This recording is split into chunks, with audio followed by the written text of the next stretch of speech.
conmovieron la conciencia democrática del mundo.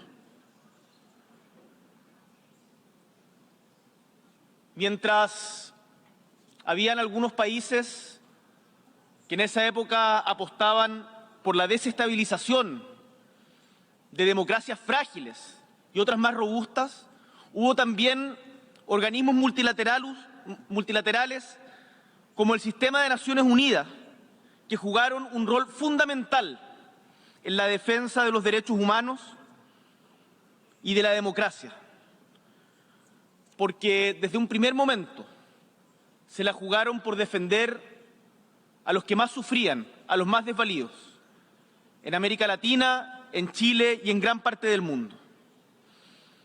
Por ello, tenemos con Naciones Unidas, así como con varios de los países aquí presentes, una enorme deuda de infinita gratitud. Fueron miles quienes anónimamente prestaron auxilio a los perseguidos, salvaron vidas y ejercieron una solidaridad que hasta el día de hoy nos conmueve con las víctimas de la dictadura encabezada por Augusto Pinochet. Desde entonces, nuestro país ha recorrido un largo camino. Como chilenas y chilenos nos sentimos orgullosos de habernos unido para poder recuperar la democracia, restaurar la república y rehacer el camino de ampliación de derechos y de las libertades fundamentales que habían conquistado los fundadores de nuestra patria.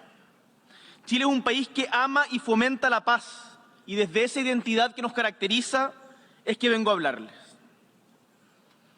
A 50 años de esta tragedia que les describo, asumimos nuestros dolores y los hemos ido enfrentando con iniciativas como la Comisión Rettig, la Comisión Valeg o hoy día el Plan Nacional de Búsqueda. Pero consecutivamente Chile es un país que progresa porque hemos sacado lecciones de nuestro pasado. Estamos reviviendo nuestro pasado para poder construir un mejor futuro.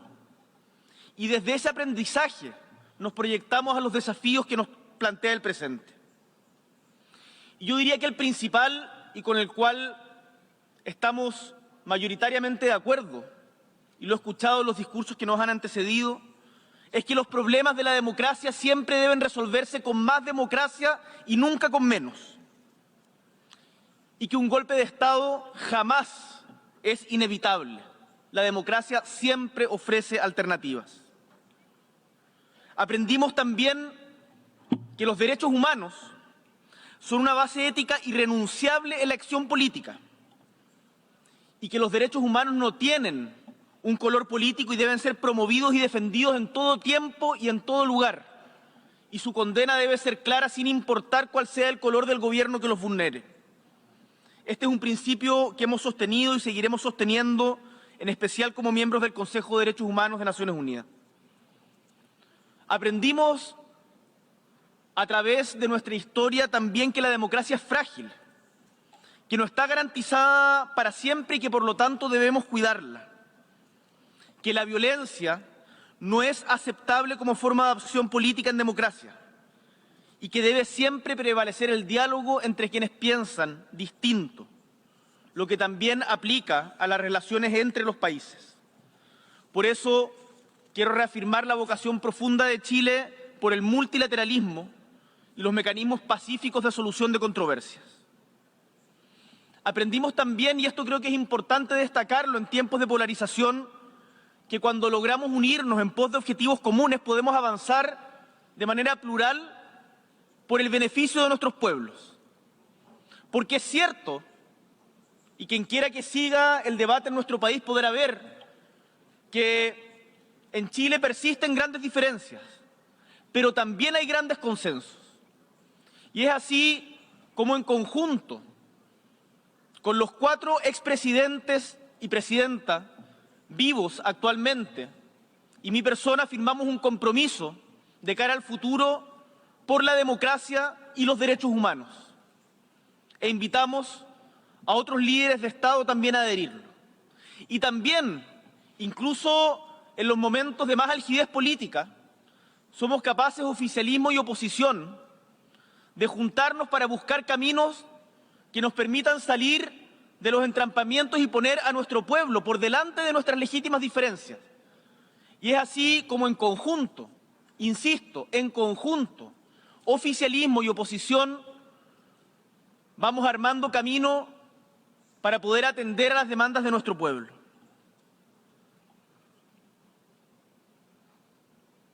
Las generaciones que nos antecedieron, estimadas y estimados, asumieron la responsabilidad de independizar a nuestras naciones, de instituir las democracias y de establecer libertades fundamentales, derechos humanos universales y avanzar progresivamente en la conquista de derechos sociales.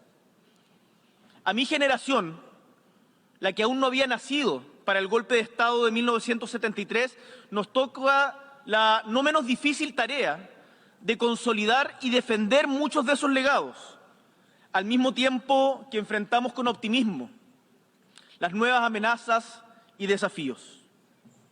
Señor presidente, estimados miembros de la Asamblea, hoy quiero plantearles 3 tareas urgentes a las que humildemente creemos en mi patria que debemos abocarnos, que coinciden con mucho de lo planteado en esta Asamblea hoy día. Es tarea urgente y número 1, cuidar la democracia. Debemos detener el avance de la intolerancia y de los autoritarismos, enfrentar decididamente a la desinformación que corroe nuestras democracias de forma institucional y sin complejos, a la vez que defendemos los avances en los derechos de las minorías y también de quienes no son minorías, sino mayoría, como las mujeres, cuyos avances y derechos se ven amenazados por sectarismo y fanatismo de diferente tipo. Tenemos, estimados y estimadas, que atender a las causas profundas de la desafección que genera la democracia, porque vemos con preocupación que su pérdida o su fragilidad hoy día puede que no se exprese en los golpes de Estado del siglo XX, sino que tenga nuevas formas, incluso algunas con apariencias de mayoría. ¿Por qué la democracia hoy día no está satisfaciendo los anhelos de pueblos que desean urgentemente, que necesitan seguridad, mayor igualdad, salir de la pobreza? La democracia tiene que ser capaz de entregar resultados y debemos abocarnos con mucha fuerza a ello. Cuando las instituciones tardan en dar respuesta o no lo logran a tiempo de forma clara, la corrupción, el crimen organizado, las múltiples desigualdades, todos esos desafíos que van corroyendo nuestras instituciones, la población deja de confiar. Por eso, cuidar la democracia, estimadas y estimados, implica hacernos cargo de las frustraciones, los anhelos y las necesidades de la ciudadanía, canalizando los desafíos que impone nuestro tiempo y avanzando con acciones concretas, con mayor libertad, prosperidad, justicia social, sostenibilidad y poniendo siempre el interés colectivo por delante de los intereses individuales, en particular de los intereses individuales de quienes tienen más poder, entre ellos de nosotros como gobernantes. En este sentido, también defendemos el respeto irrestricto a los derechos humanos como avance civilizatorio independiente de qué gobierno esté en el poder. Por eso me siento en el deber, como hemos señalado en otros foros internacionales, de denunciar ante esta Asamblea y el mundo la persecución que hoy día vive todo quien piensa distinto del gobierno del régimen dictatorial del señor Ortega y Murillo en Nicaragua, en donde no solo se prohíbe su participación en elecciones, sino que se les persigue, se les priva de nacionalidad, se les allanan sus casas y se les priva de derechos políticos. A su vez, estimados y estimadas, tenemos que pensar conjuntamente que cualquier solución a los problemas pasa necesariamente por un diálogo multilateral. Y por eso tenemos que decir con claridad que cuando se imponen sanciones de manera unilateral, no se está aportando a la solución. El caso de las sanciones a Venezuela, hoy día, desde nuestra perspectiva, no aportan a mejorar las condiciones de vida del pueblo venezolano y tenemos la convicción que para garantizar que haya elecciones libres con garantía a todos los sectores, es también imperativo que Estados Unidos levante las sanciones que hoy día tiene contra Venezuela. No podemos sino decir que lo mismo nos violenta respecto a las sanciones hace tanto tiempo establecidas sobre Cuba.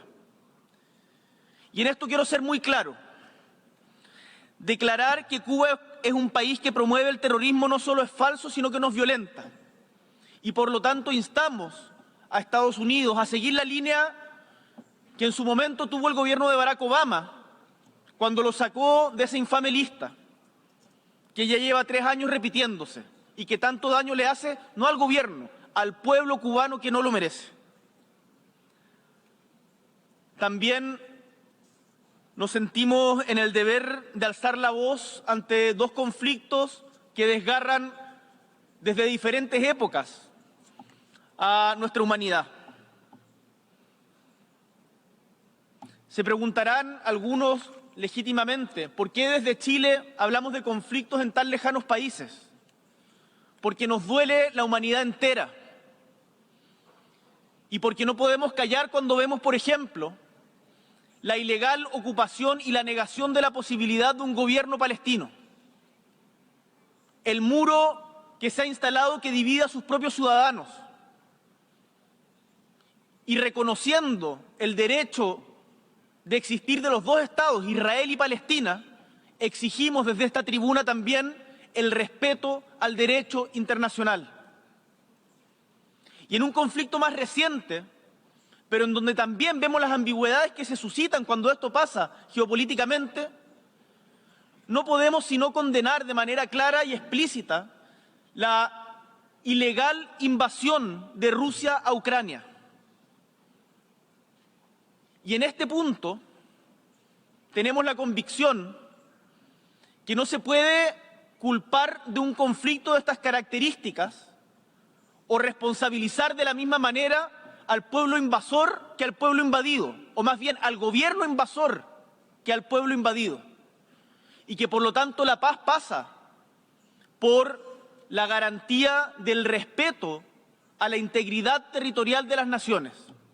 Y lo decimos desde un país chico o mediano, como es nuestra patria, en el sur del mundo, en Chile, porque sabemos que países como el nuestro solo tienen al derecho internacional para defenderse de eventuales futuras agresiones.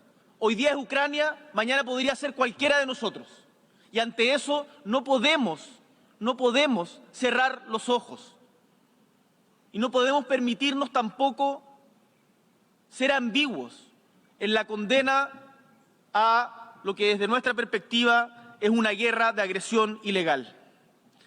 Un segundo tema que requiere acción urgente y en donde las responsabilidades igualmente no recaen en todos de la misma manera es la crisis del cambio climático, la contaminación y la pérdida de biodiversidad. En esto los diagnósticos son ampliamente conocidos, prácticamente todos los mandatarios han hablado al respecto. Estos son problemas de hoy, no de mañana. En mi patria lo hemos vivido con incendios, inundaciones, y sabemos que la mayoría de ustedes, en particular los más vulnerables, los que menos han contribuido al calentamiento global, los que menos han quemado combustibles fósiles, son los que más sufren de esta crisis climática. Por eso hacemos un llamado, tal como lo hiciéramos hoy día en la mañana en el alto panel para discutir este tema, a actuar rápido, a acelerar la transición energética, a modificar nuestros patrones de consumo y establecer nuevas reglas e instituciones que nos permitan corresponder a estas exigencias. En nuestro país hemos avanzado en esa dirección con diferentes liderazgos y distintos gobiernos. Tenemos un 43% de áreas marinas protegidas y un 22% de áreas terrestres protegidas. Hemos aprobado una ley para crear servicios de biodiversidad y áreas protegidas, además de comprometernos a ser carbono neutrales a más tardar al año 2050 y esperamos llegar antes. Sin embargo, el cambio climático nos ha enfrentado a amenazas que son cada vez más frecuentes y complejas. Hoy sufrimos una severa sequía que, pese a las lluvias de este año, que a su vez trajeron consigo inundaciones en una tierra que había perdido la costumbre de recibir el agua que le da vida, y de incendios forestales, estamos experimentando, como ven, diversos fenómenos que golpean directamente a los más vulnerables. Sabemos que esto se replica en otras latitudes. Las devastadoras inundaciones ocurridas en Libia, a las que hacía referencia el secretario general, en su alocución del día de ayer. En Pakistán el año pasado, la sequía en Argentina, en Centroamérica, en el Cuerno de África, son solo algunos ejemplos que nos deben instar a actuar ya. Por eso se necesita más, y quiero hacer un llamado responsablemente a los países con mayor actividad industrial a que asuman una ética de la responsabilidad que sea no solamente más respetuosa con el medio ambiente, sino que también sea más solidaria con quienes, como por ejemplo las pequeñas islas del Pacífico o de Oceanía, están sufriendo los efectos, o de Centroamérica, del Caribe, están sufriendo los efectos más devastadores de la crisis climática, los daños y prejuicios de esta crisis que no provocamos. Desde Chile estamos promoviendo con fuerza acuerdos internacionales para la protección medioambiental y, entre otros esfuerzos, el año pasado impulsamos la Coalición de las Américas por la protección de los océanos, y este año firmamos el Tratado de Conservación y Uso Sostenible de Biodiversidad Marina, BBNJ, y hoy reitero ante esta Asamblea nuestra voluntad y disposición para que Valparaíso, puerto histórico de América, perla del Pacífico, sea sede de la Secretaría de este tratado. Cuenten con nosotros para su desarrollo y para la contribución a un desarrollo más justo, sustentable y equitativo. Y por último, el tercer desafío creemos que tiene relación con el cambio tecnológico, que solo es comparable con la revolución industrial de mediados del siglo XVIII y que está cambiando de forma drástica nuestra manera de relacionarnos, nuestra manera de pensar, de producir, de trabajar. Hace poco veíamos cómo en un pueblo en España una madre denunciaba a unos jóvenes que habían utilizado inteligencia artificial para desnudar a sus compañeras de clase,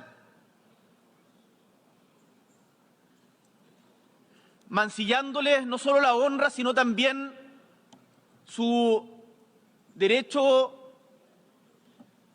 a ser personas, a tener integridad, a tener privacidad. Cada gran transformación tecnológica siempre ha sido, en la historia de la humanidad, una gran oportunidad para construir sociedades más justas, pero también, si lo hacemos mal, puede ser fuente de nuevas injusticias. Y en este contexto es deber de todos establecer consensos multilaterales para dar un marco ético al desarrollo y al uso de nuevas tecnologías, como el caso de la inteligencia artificial. Requerimos un marco que incorpore la perspectiva de derechos humanos a la investigación e innovación tecnológica, considerando el resguardo y fomento de la libertad y la dignidad de las personas y los pueblos, así como las necesidades del desarrollo sostenible. Las sociedades tenemos que avanzar, y de ello no nos cabe duda, pero tenemos que hacerlo de forma responsable.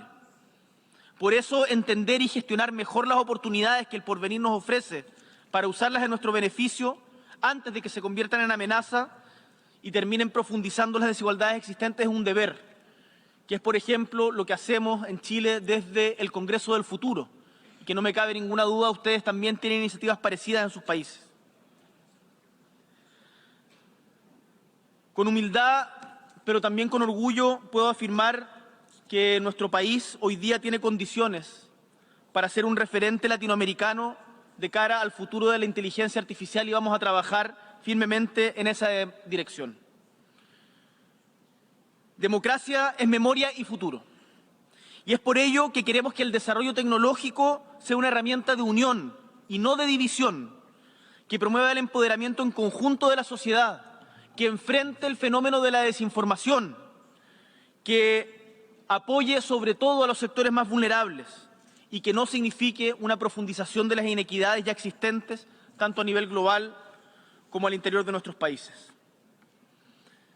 Termino diciendo que los desafíos que enfrentamos requieren de soluciones audaces y colectivas, porque ninguno de nosotros, ni siquiera el país más poderoso, puede enfrentar estos desafíos por sí solo. Los fenómenos migratorios, la crisis climática, las pandemias no tienen fronteras ni banderas.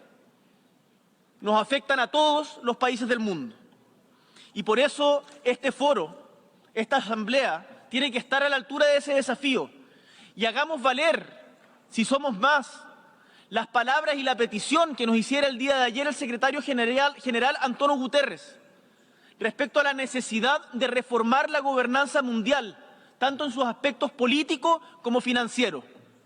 ¿Es reforma o es barbarie? Nosotros estamos por la reforma y le decimos al señor secretario general que cuenta con nuestro apoyo para reformar no solo el Consejo de Seguridad, sino también las organizaciones financieras nacidas después del consenso de Bretton Woods. Insisto, democracia es memoria y futuro, y en este camino hacia un mundo mejor, el rol de esta Asamblea General es decisivo. Por eso, y porque hemos aprendido de nuestro pasado, y como representante de las nuevas generaciones, soy optimista respecto a lo que está por venir. Porque esta misma Asamblea, a lo largo de sus más de 70 años de historia, ha demostrado que incluso en los momentos más difíciles es posible que la humanidad logre acuerdos y caminos hacia la cooperación y la convivencia civilizada. Siempre, estimados y estimadas, podrán contar con Chile para promover y defender los derechos humanos, el multilateralismo, la democracia y construir juntos un desarrollo sostenible y un mundo sin pobreza y más igualdad social. Muchísimas gracias. On behalf of the Assembly. Gobierno de Chile, presentes por un mejor futuro.